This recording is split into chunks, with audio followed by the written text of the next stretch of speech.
je babe boni support mangka o situation no but agin chimno tin dol ke tongjago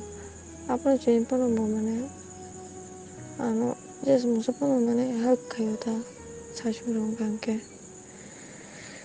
ge tabuk tesa condition nugi bo je manjak je khujike ton manjak tonu ta bo baksa baksa sawang salka bai mane agin chimno relation amtui hai yale kono amtui yale mare nungni jib saimana kono amtui ya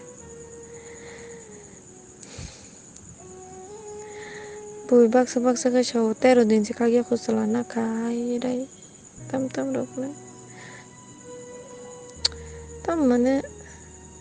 13 din kagya bui chalana manamda অনেক চাইয়াং খানা বরংনি খুবই কে আও চাইয়াং খানা গসু आंनि जे sak sak ang tamung tong ang kok angni je simi saimano ang je tabuk nakha do thingno salka a laiba phaikya tapon to ang to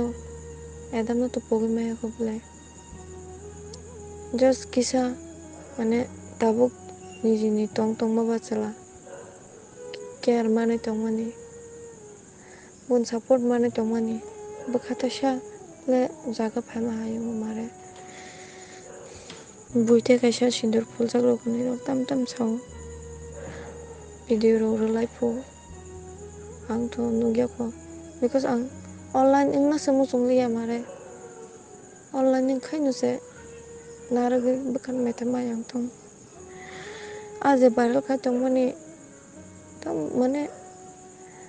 nijibo hamjagi phaimani bole bono bom ting jangke asome tang to relation bole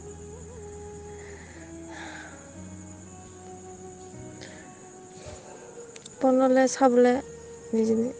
apor 40 tong ke tam nile lai pangka pagi honamba akong manchuni ang khakya na bole aprobo ang tingno salka relation thangla kamu mare but bo agini simino ani dong ke cerani simino honmano cerani simino bo cerani simi tong haimo ba bani ane bon problem pro bangje mancha khayo an problem pro boje mancha kano help khayo ke bo best friend hainu ta ke boje ani dukono mane bo saimano ta bo saimano ang bote ni to amo bo nai manja gya agini sim pono ane doli chabe pono nai manja gya ke plus tabu ni je situation botosha ano login na hini bo sawta waise pon chance rinai di ni bo ano samata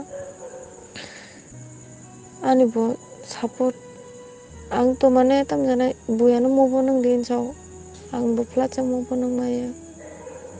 tabo salka alai bo phai tesha bakana ang tesha methe mano mai because bo ano tabo logi tei tesha support khai thong abagi mare te kaisa bui 13 din kai gel sakang sala na o hai na o re tam tam no so ani ang tamo ngui tong ang obo jesu kana bujine borok phono kongla bujiklak ang tamo ngui tong because ani kepalong ma hai buni kepalong nya ko ang je saimot kang jagya khuta je sanai borok kepala kala ke je borok saimana an jayang kana ang salka relation phaimane an jayang kana ang gosu do jai phono ma kana ang bese kostong tong omoke sabke saiman samare